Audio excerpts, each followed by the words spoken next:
Good afternoon, Dr. Naik. My name is Izzy Westbury. I'm the Secretary here at the Oxford Union. I have a very short question to ask. You talk about the hijab being something that serves to protect a woman.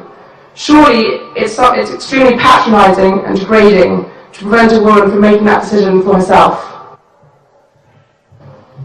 How could you answer that? What's the question, sister?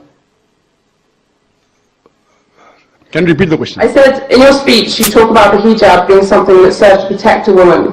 But how is it not extremely patronising and degrading in not allowing a woman to make that decision herself? Sister posed a very good question, that when I say that hijab is required for a woman, isn't it not degrading for the woman to patronize it? Isn't it degrading? If you read the Quran and Islam has prescribed hijab. That means the woman should be covered. The only part that can be seen are the face and the hands up to the wrist. This is for the modesty. And it is not only mentioned in the Quran, it is also mentioned in the Bible. If you read the Bible, in the 1 Timothy, chapter number 2, verse number 9, it says that women should be dressed up with shamefacedness. They should be dressed up with sobriety and should not wear braided hair or of gold or pearls.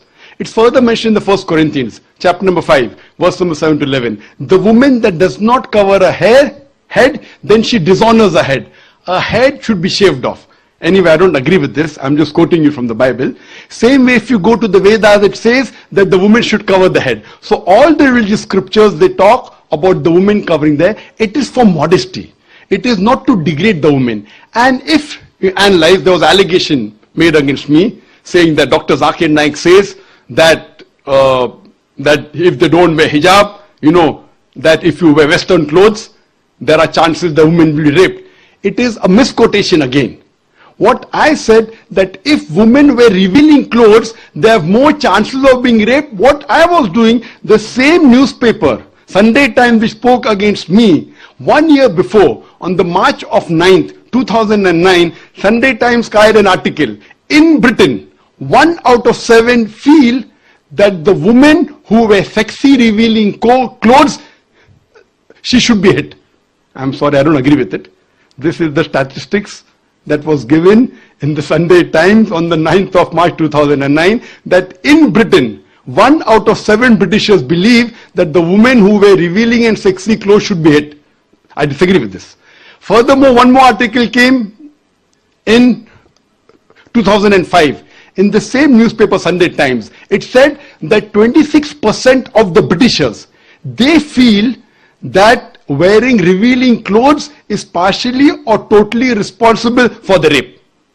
So what I say, that the more modest you are dressed up, you are respected more. So Islam has prescribed the modest hijab for the woman, not to degrade her but to uplift her. I do agree there may be cultural differences.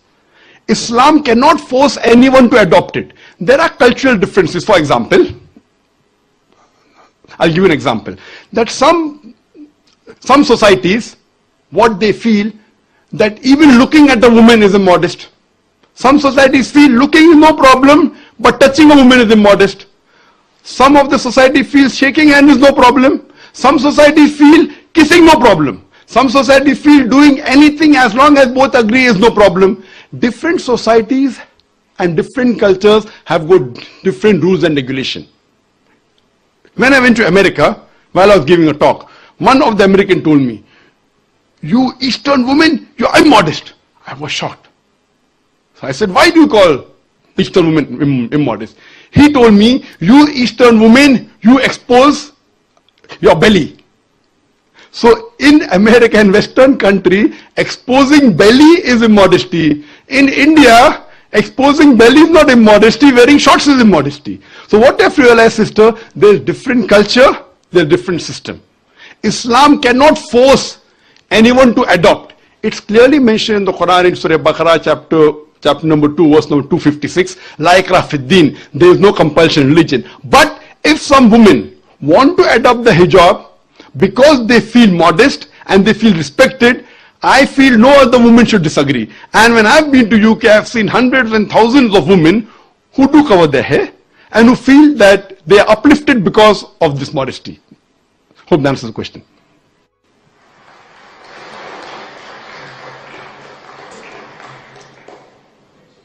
Okay, ladies and gentlemen, I will now like to ask some of you to signal your intention to ask questions to Dr. Naik.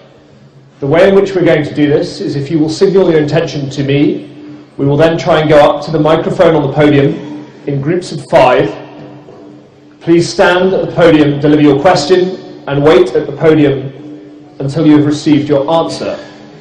Then return to your seat. So for the first 5, can I get Mr. Goldberg, Mr. Bala, please stand. Start off with those 3 queuing, signal your intention, and add to the queue after they come down.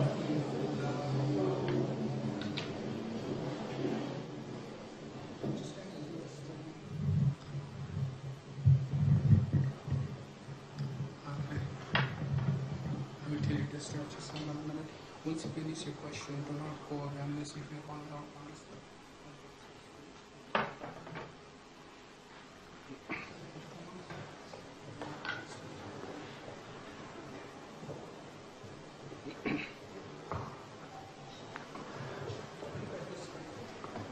Dr. Naik, thank you for coming here. We really do appreciate it. And thank you for your complimentary words of this union being a bastion of free speech.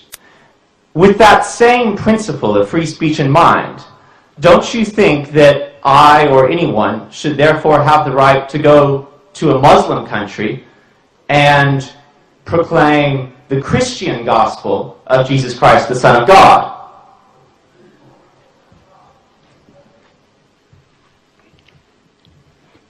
Brother asked the question, with the same right of freedom of speech, doesn't he have the right to proclaim the Christian Bible in any Muslim country?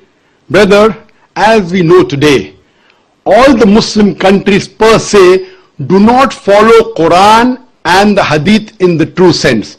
There are many Muslim countries, some may be close to Islam, some may not be close to Islam. Depending upon each country, they may have their own law. So what you have to do, you have to ask that particular country which does not permit you to preach your gospel, what is the reason that they don't want to preach your gospel?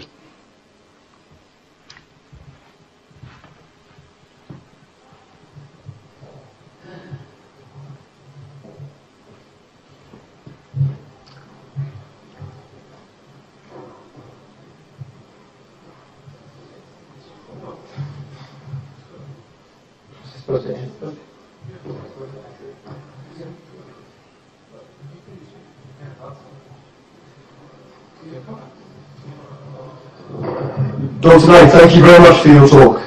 The question I have is, you profess to be a man of peace. You've spoken very eloquently about the idea of peace in Islam. Peace is written in front of your microphone as you stand there. And I agree with you in many senses. But my question is, why then is your message still seen as so controversial? Why are there figures within the Islamic world, why are there fellow Islamic clerics who see your message and still believe that you are wrong? Why, you've claimed that the Home Secretary has banned you from this country because of a sort of media conspiracy, but why is there a broader sense of discontent with your message?